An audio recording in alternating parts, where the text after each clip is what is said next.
And welcome, Hoosier fans, to another episode of Doing the Work, the first show on the Back Home Network dedicated to covering IU women's basketball. Today is our 187th episode, recorded on the evening of Wednesday, February 18th, 2026. I'm your host, Kathy Amos, joined by my co-host, Jeff Marlow. Today, we will be talking about the past week's games again and the upcoming opponents against Oregon and Rutgers. But we will also be talking about our two losses on the West Coast to USC on the road, 73-79, and UCLA, 48-92. Those two losses take the record now overall to 14-13 and 3-12 in the Big Ten. But first, we'll start our show like we do every show, and that's with our Hoosier Proud banner moment. And Jeff, for me, I'm going to go back to the USC game. I thought, it was going to be really a game that ended up not being as close as it did end up being when I heard that Shea Chusky had rolled her ankle in shoot around earlier that day. And as shallow as our bench has been and little experience that we had, and as much weight that Shea has been carrying, I really thought we would just actually get blown out of the water. So I'm going back to the USC game and specifically to that first quarter where, they came out and they did look a little shaky, but boy, they turned it around in that first quarter. They ended up winning that quarter by 11, 24-13. And while they ended up going on to lose the other three quarters, team ever fought, even when they're only really playing six people really essentially during the game. So that to me is my Hoosier Proud banner moment, because even though it ended up being a loss, boy, it could have been a lot worse. They could have just hung their heads and said, well, woe is us. We don't have our leading Big Ten scorer in Shea Chusky. There's no way we can win it. They didn't think like that at all. And they came out and they really put every effort, I thought, into that game. So our Hoosier Proud banner moment is brought to you, as always, by Home Field Apparel, the presenting sponsor of the Back Home Network. Home Field is constantly releasing new schools or updating its products for schools in its existing line. You're bound to find something for you or anyone in your life who just loves great collegiate gear. Not only do you get great quality apparel, but you're supporting an Indiana-based business that has its roots in the Kelley School of Business. Go to homefieldapparel.com and use our promo code HOME23 to get 15% off your entire first order. That's promo code HOME23 for 15% off. Once again, the website is homefieldapparel.com. Wear one for the team.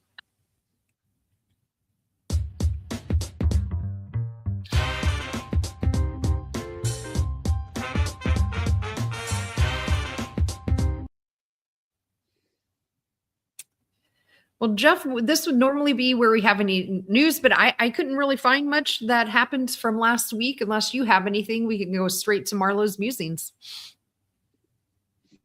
I don't have too much on the news side. Marlow's musings, hey, kudos. I thought the team played well on Thursday night out at USC and realistically could have gotten out of there with a win. Really, and I don't want to say should have, especially since Shea didn't play. But as far as that, I thought that really spoke to the level of play that the rest of them played with and really played well. Just unfortunately didn't get out of there. And this is how strange as it sounds, Kat, because on Sunday they were god awful. I mean, again, UCLA is number two team in the country, and Shea rolls the ankle or goes down, tweaks the ankle, goes down, only plays 7 minutes.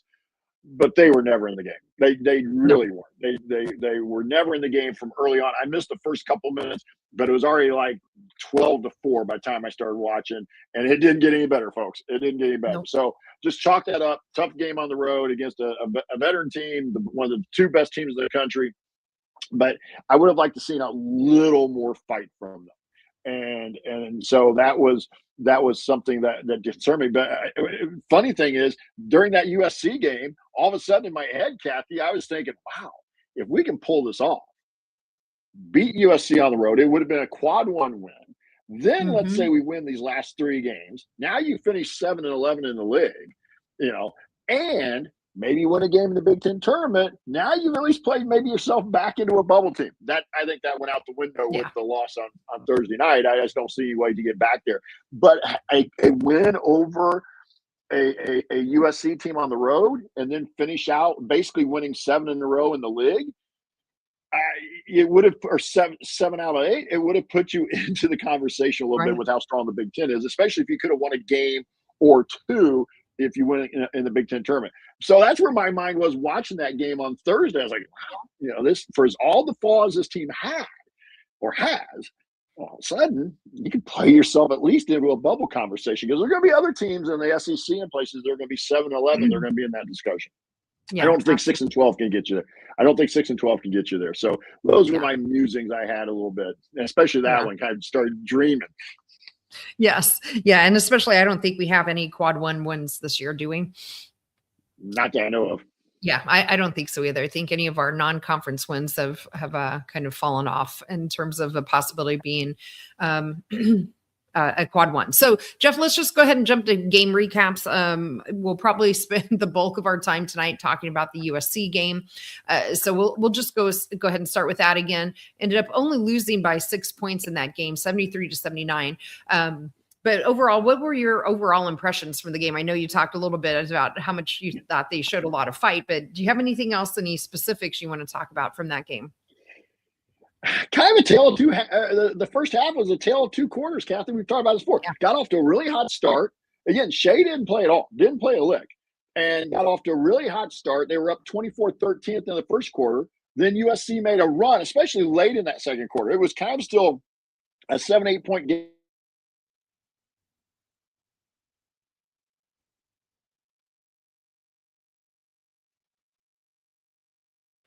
I think I might have lost Jeff here. So yeah, I think he's frozen. I might be still going. So I'll keep going here until Jeff unfreezes for us. So yeah, I think to pick up where Jeff was going, I think anyway, not that I'm a mind reader, but yeah, I think that second quarter, they became kind of just let it get away from him. In fact, it was kind of mirrors. You look at the score, 24-13 in our favor in the first quarter, 22-13 in USC's favor in that second quarter. So there we go. Are we back, Jeff? You're back. All right. Yeah, you froze a little on us there. So you froze on me. Well, on the YouTube you were frozen. So we'll blame your internet provider and the ghosts in the machine tonight. So anyway, so pick up where you were talking about the run they went on, and I had just mentioned that the score even in those first two quarters were mirrors of each other. 22-13 for USC in the second, but pick up with your thoughts there. What else were you thinking about that first half? Well, I just you only played 6. I mean, realistically, they really only played 6 players, and that started to catch up a little bit. And I think also, even in the first half, you're starting to see some foul trouble build in here. Caffey, I think, had 2, maybe 3 fouls in the first half. Anoyan had 2. I think there were 3 or 4 players that had 2 fouls by the half. Yeah, that's what I remember as well. And we ended up having 3 players foul out in that game. So that didn't help either. And and they were just, again, kind of guarding more with their hands instead of their feet, I thought, and just making some fouls that we really didn't want to see. Adessa Noyan, she's already shown she's been kind of had proclivity towards that. She fouled out. Journey Kiaku and Phoenix Stotine all fouled out for that game. Any thoughts on the second half, Jeff? And kind of a nip and tuck game, really, in the second half. I mean, USC's. I'm trying to think if it shows it here. It doesn't show it on my stat sheet. I don't think their biggest lead really was much more than the final margin. Maybe 7 or 8 they got it up to. But I will say this, Ken. I want to kind of get your opinion. Watching that game, it was a 6-point game, 2 possessions. I thought we kind of gave up at the end. I gave up isn't the word, but we didn't foul. We didn't extend the game. Yes. I didn't get to watch it Thursday night. It was a little too late for me and my school time bedtime. But I went back and I watched it on Saturday, and it was the same thing. Like even not knowing the outcome of the game and not watching it live, I'm still yelling, why are we not fouling? Like foul, like try to do something. And the only thing I could come up with is that, and my husband actually looked at me and goes, I don't think we have anybody left with fouls to give. And I'm like, that's fair. And that's fair. And like was there 3 of them, 3 of the people fouled out. Right. Yeah. I mean, you had Faith that could have came in and fouled, and Chloe. The only, is I guess you could have had Ojaneme come in and foul too, because she didn't even play at all in that game. So you definitely had people that you could bring in. And we were watching that. I can't remember, one of the men's games, I think. And the other opposing team had fouls to give in the first half. And they literally brought somebody in, had him commit 2 fouls and sat back down. And he didn't play the rest of the game. We could have done the same thing to try to extend that, where you brought someone in, had her foul, and then sit her back down after that. And like, thanks, you did exactly what we need. But boy, we didn't. And you're right. Like the scores again were eerily even in all of the quarters, 17-22 and 19-22. In fact, USC scored 22 in the last 3 quarters exactly. So I guess you can talk about consistent play from each team. But yeah, we just, I am with you, Jeff. I felt like we could have tried a little bit from the coaching staff, putting people into foul and try to extend that game, to your point. And again, they shot 35 free throws. I don't want to get too deep into the numbers here, but they might have missed. You don't know. Yeah, absolutely. I'm still not used to these. Yeah. So anything else, Jeff, or do you want to just go ahead and dive right into the numbers? I say the numbers. All right, you go first. What sticks out for you in this game? Again, come back to kind of 2 things here, Kathy. To me, that really end up being big keys in the game. 25 fouls, as you mentioned, 3 people fouled out, and then also 19 turnovers. 19 turnovers that led to 21 points off of turnovers for USC. And it gets you lose by 6. Those become huge numbers. Yeah, those numbers in particular jumped out for me too as well, Jeff. The second one that jumped out to me again, it's been, I feel like, back to the broken record. We allowed 15 offensive rebounds for USC in that game, which led to 15 second chance points. We only had 4. So you take just those 2 stats alone, the one you mentioned, 21 points off of turnovers and 15 second chance points for USC.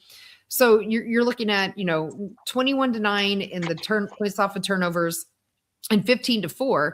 You don't even have to really hardly look at the rest of the game, where it was somewhat even for the rest of the stats. But those are the 2 biggest stats, once again, that reared up again, just as usual, just couldn't get it cleaned up on the court there.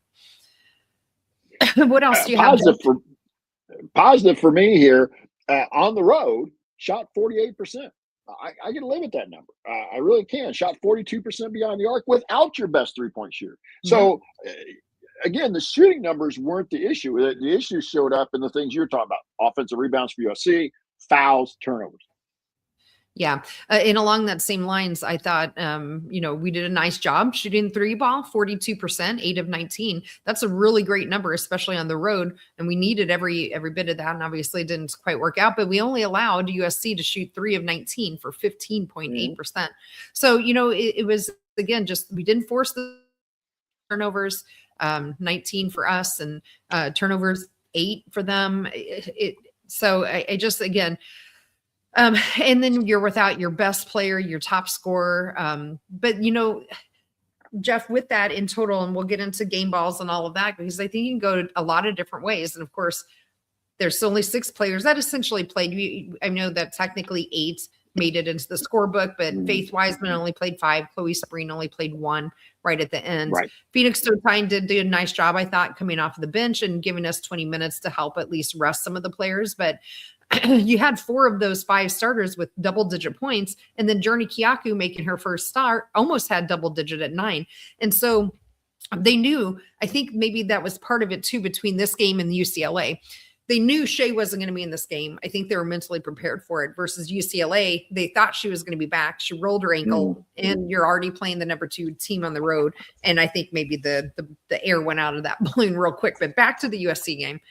I thought that was just from those starting 5, I thought they did a nice job of trying to pick up and make up, the lack of scoring that we were missing then from Chloe. Shea, sorry. Yeah. That's it, Chloe. But I think, but that raises a great question. And again, she's been on the injured list a couple times here in the last month. But if Phoenix Stotine can get you 20 minutes in this game, why isn't she at least getting you 15 minutes when Shea is healthy? Right. Exactly. Yeah. And same thing here. I thought the same thing. I thought Faith should have played more. You have such a short bench now as it is. and I know, she was struggling a little bit defensively, but Odessa Noyan was having trouble defensively as well in terms of defending without fouling, which ended up causing why she ended up going out. And Faith that's the only time Faith got in there. Odessa Noyan played 35 minutes straight. She didn't play at all. Faith did not play at all until Odessa fouled out. And I didn't quite understand that when you knew you had a short bench, why you're not at a minimum letting Faith get in there and play. So it does, Jeff, a lot of questions. And Noyan's a foul magnet anyway. She's fouled out umpteen games this year. So why would you not try to buy her some minutes here and there for Faith? And I'll get back into this in the next game because there's even more so that this is an issue. So other than that, Kathy, I really didn't have any team numbers here. I think it covered the biggest ones for me. Okay, that sounds good because that's about where I was as well. So we will go ahead and move on to our game ball, or the Shea Chusky ball. I guess that we don't have to, worry about naming it the Shea Chusky ball tonight or in the next game. But she does immensely lead the way for this team with 16 of our 25 game balls. Lene Beaumont has 6. Maya Makaleski has 2, and Big Z has 1 game ball. So, Jeff, where would you like to go tonight for your game ball? Well, in this USC game, I agree with you, Kathy. I think you've got really 4 people in double figures. And then, like you said, Kyaku had 9. So we're essentially 5 players, the 5 starters, essentially in all double figures. So I think you could have gone a number of different ways here. I will say this, and Lene is struggling to shoot the ball right now. She didn't shoot it well against UCLA. She didn't shoot it well against USC. Again, you guys all know I'm a big fan of Lene Beaumont, and that's not going to change based on the way she shoots. I think, just real quick, Kathy, don't you kind of get the sense Lene's just tired? There's just almost like a fatigue factor there because she's missing some shots now that we're used to seeing her hit. I didn't say tired when I was watching these 2 games. What I said is I felt like she was pressing. Like I thought she was pushing too hard to try to make something happen. And it turned up in some maybe lack of good decisions on her part. And that showed up for her tonight with the turnover. She had 5 on USC. She had 5 turnovers and just a lot of just really not well thought out passes and things of that nature. And I think to me, Lene maybe it feels like, especially with Shea going out, she was putting too much on herself in these 2 games to try and do things. So I didn't see the tire as much, Jeff, but I just think she was pushing too hard to try to make things happen when it just wasn't there for her. So I'm going to go this. I think to me, this was the obvious on Thursday. Noyan had 12 and 8. She had 6 assists, by the way. Odessa Noyan led the team in assists. We said Kyaku had 9. She also had 5 assists. Nevaeh Caffey, we pointed out, 11 points and 3 assists. And again, Lene struggled, only 10 points, as you mentioned, the 5 turnovers. But this was Maya Makaleski's night. I mean, she had a career high 29. She was 9 of 15 from the field, 5 of 10 beyond the arc, 6 of 8 at the line. I like the fact she got to the line 8 times. She had 6 rebounds. And to go for those 29 points. So I'm going Maya Makaleski here. Yeah, Jeff is making an easy one too, and we'll give this one to Maya for her 3rd game ball. I agree. Not only with all of the stats that you led, but on a turnover happy team, she only had 1 turnover, and on a foul happy team, she only had 3 turnovers. So, she, as you mentioned, the rebounds, which was tied for game high, she was almost tied for team high in that. So. So that we'll give that to Maya Makaleski. Again, that gives her 3rd game ball on the year. We'll move on then to the Grace Berger hardest worker. So Lene Beaumont does lead the way with that in 7. Big Z is still up there with 5 for her.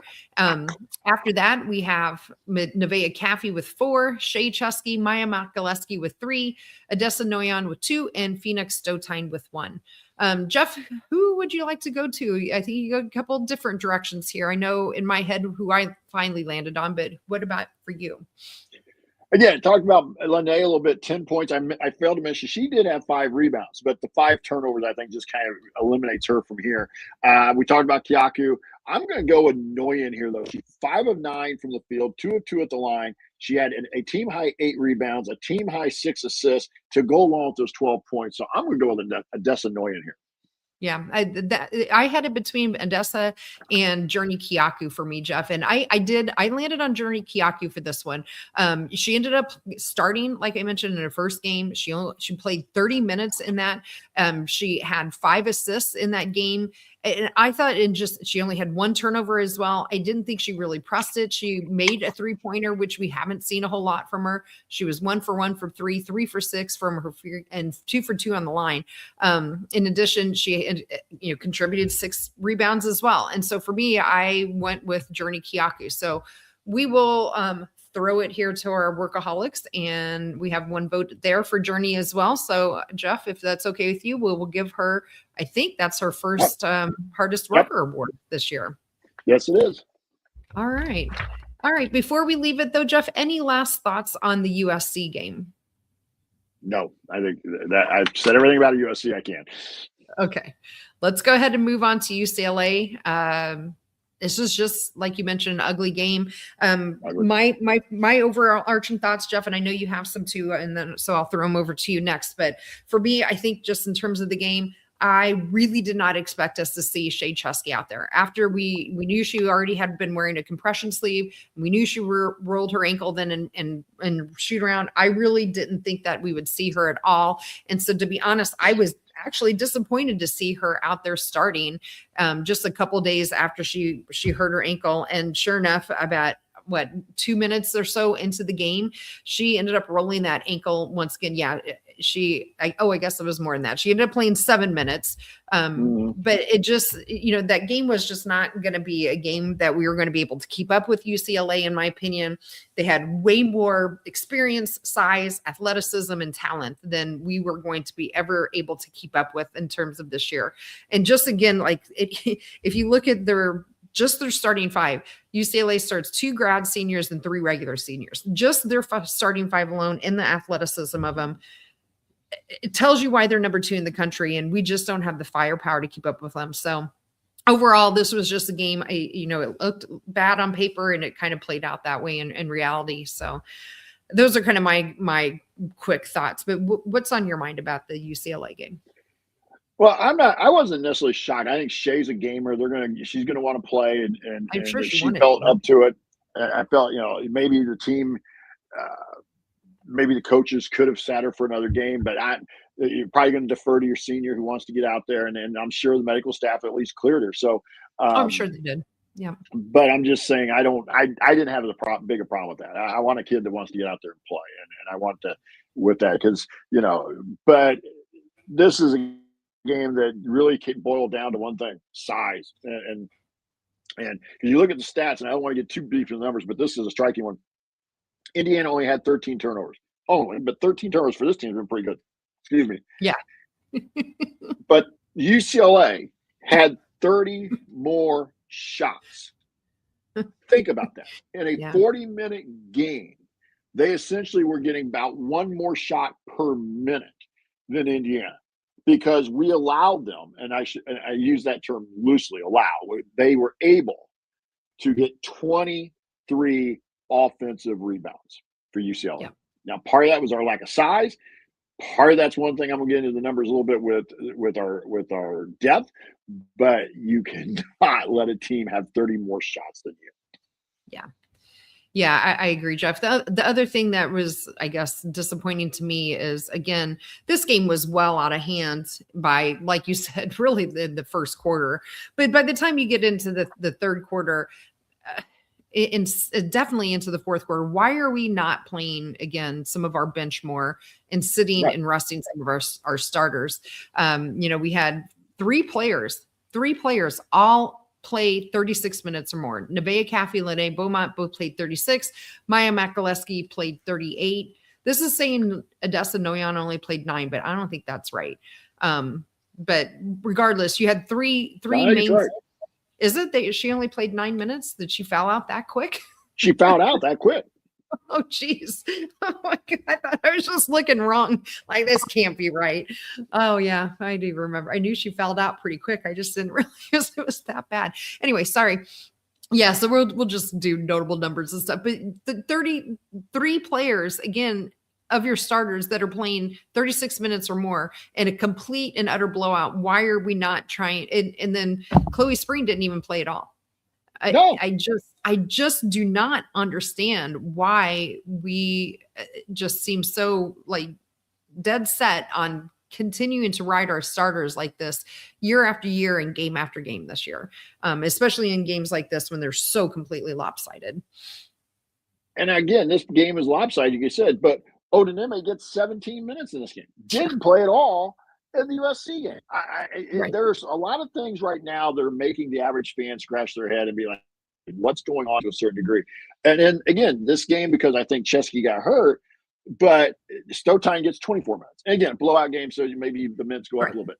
But I think the questioning here of the rotations and the depth is one that's really been a puzzler for this season. I think in the past we were always kind of willing to overlook it because we knew we just didn't go very deep, but we had talent 1 through 7 that could match up with the better teams in the league, the country. That's not what this team is. And so I don't get why, for example, you're not getting Chloe Spring some minutes here. And I don't understand why we have seen Phoenix Stotine getting single-digit minutes, and now because somebody's hurt, you're to me, like I said earlier, if you could play her 24 minutes this game, there's other games she could have got 12 to 15. That's right. And so. And it's so inconsistent. Like, and then Journey Kyaku starts the USC game, plays like 20 minutes. And in this game, or no, she played more, 30 minutes rather. Sorry. Yes. She only plays 18. She doesn't even play 20 minutes in this game. It just is so baffling, and it's got to be confusing for the players too to understand like what's their role. What is my role, coach? Like, am I the backup to Chloe, or to I don't know why I keep calling Shay Chloe tonight. Am I the backup to Shay or what? Like, I don't know what they are either. So, I mean, some of them are pretty clear. I think Maya Makalewski has carved out a nice role. Lene, I think, has figured out her role, although she's, like I said, I think she's kind of pressing a little bit. Nevaeh Caffey seems to figure it out. But once you get past the starters, I don't know that any of these players know from night to night if they're going to get into the game, when they're going to get into the game, and how much they're going to play. And I think that has got to be hard as a player to not understand what you're supposed to be doing night in and night out. Right. I would agree. And I really don't. The numbers. I really don't. You get ready to say the same thing. I don't really know if there's any notable team numbers here other than ones I already cited. Rebound. No. I mean, everyone can go out and look at the box score if they really want to see it. It's ugly. No reason to continue to talk about this game other than I guess we have to give our game balls out. Jeff, do we deserve a game ball for this game? Yeah, I wish that, maybe we just skip it this game, but no, okay, we can do it. Who do you have? Well, again, I think you really had 3 players in the conversation here. You had Maya, Lene, and Nevaeh were all in the conversation. They all 3 finished with double figures. As you mentioned, they played 36 plus minutes. And I kind of settled in on Maya and Lene, and I think I'm nitpicking here, and maybe a little bit of my bias is showing, but Lene had 11 points, 5 rebounds, 2 assists, and only 2 turnovers. So I'm leaning toward Maya here, or toward Lene, because Maya had 13 points, 4 rebounds, but she also had 3 turnovers and no assists. So I'm going to go with Lene here, but I'm kind of splitting hairs. Yeah, I'm fine with that too. I think that those were the 2 I was kind of landing on as well. Same thing. I thought Maya was taking here in this case. I thought she was trying too hard in this game, especially with the 3. She ended up putting up 9 3-pointers, but only made 2 of them. So I just thought some of her shot selection was a little off. And, as opposed to the USC game where I just, lauded her for only 1 turnover, only 3, but still, when you're in a game like this and you just can't give the ball over anymore. But yeah, we'll give Maya we'll give Lene her 7th game ball. Yes, I'm doing some math here. So we'll move on then to the Graceberger hardest worker. Jeff, I'll let you go first here, my friends. I'm going Maya here. Maya. That sounds good to me too. So we'll give that to Maya. And again, I know I just said I'm probably sound like I'm speaking out both sides of my mouth. I thought she was pressing, but at least she was working hard. She just made some bad shot selections and didn't make them. So we'll give that to Maya. That is her fourth hardest worker on the year. All right, then. Well, we're going to put those games in our rearview mirror, and we're going to move on. We'll talk quickly around the Big Ten.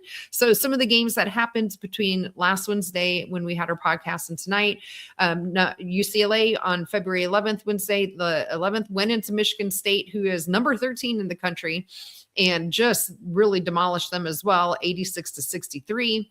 Then 2 games on Sunday, we had 2 teams or 2 top 25 matchups. Number 20 went on the road and beat number 8 Ohio State by 1 point, 76-75. I feel like that was the game I heard Maryland was actually down by like almost double-digit points late in the game to come back and win that. And then also on Sunday, February 15th, number 13 Michigan State lost at number 7 Michigan pretty handily, 86-65. So between now and the next podcast we will do next Wednesday, there are a few top 25 matchups. This Sunday, again, February 22nd, number 6 Michigan goes into number 13 Iowa to play there. And Sunday as well, number 18 Michigan State goes on the road to Minnesota, who is now ranked number 23 and moving up in the Big Ten standings as well, with some good wins here of late. And then Wednesday, February 25th, number 6, this will be a top 10 matchup. Number 6, Michigan will be at number 10, Ohio State. So after everything, the standings as of tonight, before any games got over, UCLA still at the top, unbeaten, 15-0. I don't see anyone probably beating them at this point. Jeff, I looked at some of their upcoming games, and they're gonna go into the Big Ten tournament undefeated in Big Ten play, in my opinion, unless something weird happens. Michigan is in second place here at 13-2. Iowa and Ohio State are tied at third for 11-3. And then Minnesota is knocking on the door here in fifth place at 11-4. So interesting for Minnesota. I think that one's probably the biggest surprise to me. They've just been really stringing together some wins, and only having 4 losses is put them into that top 5 standings in the Big Ten. So any other things, Jeff, you want to talk about with going around the Big Ten?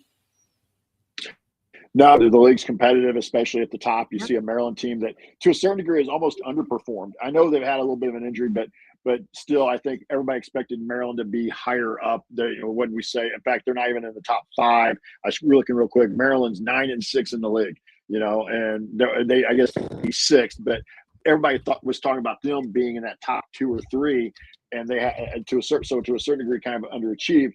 Ohio State has played pretty well. I think they've almost overperformed based on preseason expectations, but losing to Maryland at home is a tough loss. And so, and Minnesota's been the surprise. I agree with you. I think Minnesota's definitely been the surprise of the league.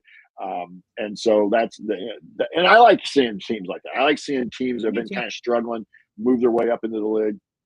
Hopefully that's us next year, but move your way back up through the heart of the league. So, but other than that, it's kind of what we said. We thought UCLA was going to be the team to beat from the get-go. USC is another team that's struggled in the league. Again, they've dealt with the injury to Juju and some other things, but I'm still a little surprised that USC has as many losses as they've got. But we thought UCLA was going to be the team to beat, and that's proven out. Yeah, I agree with all of that. So, Jeff, let's just jump into previewing our upcoming opponents. We'll have 2 games between now and when we podcast next Wednesday, starting with Oregon, who will be playing at home this coming Sunday, February 22nd. That game will tip at 1 Eastern and will be on Big Ten Network. So, Jeff, do you want to talk a little bit about Oregon? Yeah, Oregon, again, I think this is a winnable game. But if you look at some of the numbers, you're going to be like, pretty good team. Oregon's 18-9 overall, 6-8 in the league. They lost to Michigan in double overtime, 92-87. They beat USC 71-66. So obviously you're getting some common opponents, and they beat Maryland on the road 68-61. So they've got some nice wins here. They're going to keep them, I think, in some of the bubble conversation here, or maybe on the right side of the bubble. They're led by Katie Fiso. Just 14.6 a game, just under 7 assists a game. Mia Jacobs at 14 points a game and just under 6 rebounds a game. And Els Etute 10.8 points per game, and just over 8 rebounds a game. They're number 24 in the net, so they're definitely on the right side of the bubble here. Number 30 in her hoop stats rankings. They average 76.9, which puts them 36 in the country. They give up 63.4.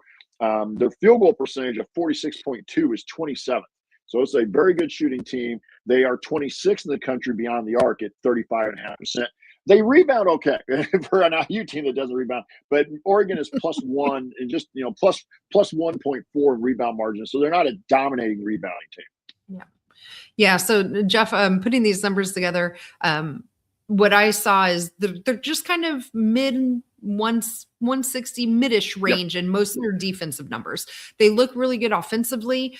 And like you mentioned, they're okay on the board. So again, I'll be candid. I haven't watched them play, so I'm just going solely off of numbers here and looking at some of, I picked out some of the, USC and Maryland just because they're common opponents.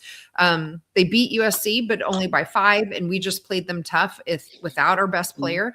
I really think we probably would have beat USC if Shea would have been playing in that game. They did beat Maryland on the road. It was 68-61. We lost to them earlier in the year, obviously on the road. So, they won a couple of the games that we've lost, but I do think that this might be a place where we can match up pretty well. Assuming Shea is back, I kind of like our chances, and especially being at home, we'll hopefully be well rested from this Sunday, a full week off of rest and recovery for Shea and her ankle and anyone else that, played 36 minutes or more. So I'm hoping here that this is a game that is very winnable before we get into our next game. So our next game after that, I'll just go ahead and jump back into that, Jeff, unless you had anything else on Oregon. Nope.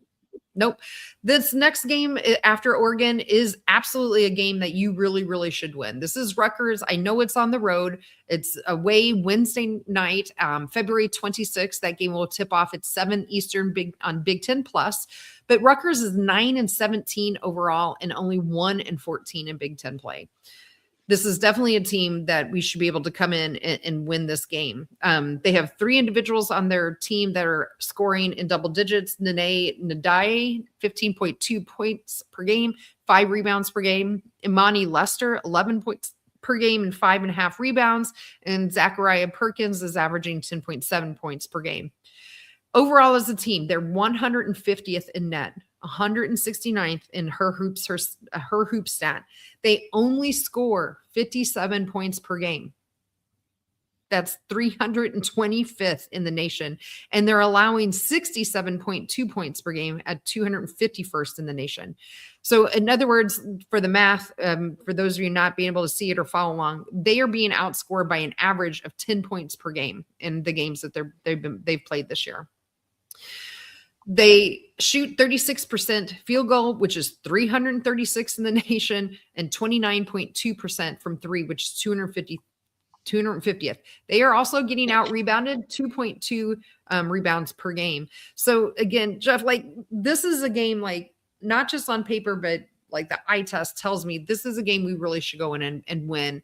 And hopefully, again, at this point, if we can rattle off these 2 wins, we're talking maybe Big Ten, or hopefully at that point we've secured a place in the Big Ten tournament. We're still right on that cusp.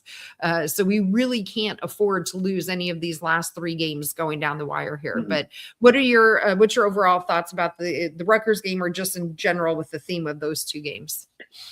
Well, I think go back to kind of the Oregon game real quick, along with this game. I think Rutgers is a winnable game. If you can't win the Rutgers game, any real idea that you can maybe even win a game of the Big Ten tournament is going out the window. I really do. I think you got to win this game. Go back to the Oregon game a little bit and kind of piggyback now. If you can win these 3 games, depending upon how the rest of the league plays out, if you look at the bottom part of the league right now, you have Indiana with 3 wins, Purdue with 4, Wisconsin and Nebraska each have 5, all right, and Oregon has 6. You beat Oregon. That would give you the tiebreaker over them. So let's say those teams, none of those teams above you right now win another game, and you can win your last 3. You jump up a handful of spots here that may get you out of that first day of games. You can go from basically being a bubble Big Ten team are we going to get to play in the Big Ten tournament to where now at least you're not having to play on the first day of the Big Ten tournament. That would be a big move. And it's again, a lot of things would have to shake out, but that's really kind of my thoughts about it. That's a winnable game. That has to be almost, I hate to say must win, but it's a should win. But you can win these 3 games. You can jump some spots here and get away from not only just being barely into the Big Ten tournament. Now you're past where you're playing a 9 or maybe a 10 seed. Yeah, that's right. I'm looking just real quick at the schedule. Purdue is playing Iowa tomorrow night, and Nebraska is playing Oregon. So talking about some of the teams that you were mentioning from kind of around us. And then of course we have Oregon. Purdue then plays Maryland on Sunday. So hopefully, that'll be another loss for the Purdue Boilermakers. And then they play Oregon and Purdue play each other on Wednesday, the 25th. So there's a real possibility you can jump Purdue here at a minimum in those stadiums like you're talking about. So I think you're right, but you got to take care of business, and especially I think this Oregon game, you're evenly matched. I think you can do it, and I think you can do it at home. That will hopefully bolster you going up into playing at Rutgers. Jeff, do you want to talk Indiana numbers? Did you update these? I didn't get a chance. I didn't, and they're not pretty to look at. So. Okay, then we're going to skip them, and let's play a little Bob Thompson music, give our final thoughts, and take us home.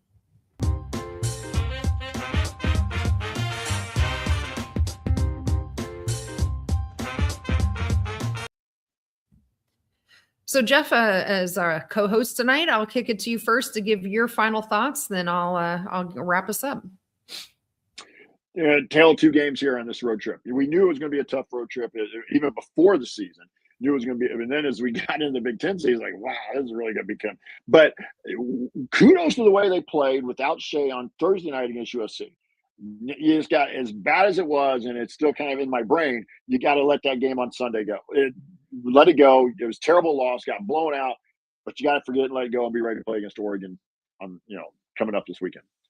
Yeah, absolutely, Jeff. I can't say a whole lot better than that. So I will just wrap us up and talk about what's next. We will return on Wednesday, March 4th. Is that right? No, Wednesday, February 26th. Boy, I jumped the calendar. February 26th. We'll be gone after the Rutgers game is on. We will be reviewing both the Oregon and the Rutgers game, and then we will preview our very last regular season game, which is against Penn State. And we might be talking about Big Ten tournament at that point as well, and seeing if we know who we're playing, if we're playing, when we're playing, and all of that. But we will definitely concentrate on previewing Penn State for you. If you want to see us do the show live and be part of our live chat, make sure you subscribe to our YouTube channel, youtube.com/@BackHomeNetwork. You can also be part of our private community. Find out more at assemblycall.substack.com. Special thanks to John Ringer of Riggs Design for designing logos. And a big thank you to Bob Thompson for the music you heard throughout the broadcast. Thanks a lot to Jeff for being here with me again on our Wednesday night. And most of all, thank you all for listening. We'll be back with you to talk hoops with you a week from today. Until then, keep your elbow in, your eyes on the rim, and let's go Hoosiers.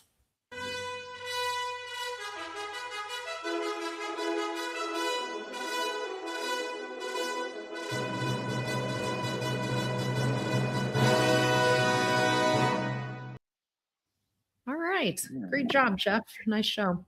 Next week's the 25th. I know. I don't know what I'm doing here. So I'm all messed up in my dates. I had the date wrong for the Rutgers game. I put Wednesday, February 25th, right day, wrong day. I skipped ahead 2 weeks to March 4th for us. I don't know what I was thinking when I put all our notes together. But anyway, we play next Wednesday. Right. Yes, the 25th. We'll be on after that game. That day. It's not March yet. Close. So, all right. With that, Jeff, shall we get out of here? See you, everybody. Good night, everyone.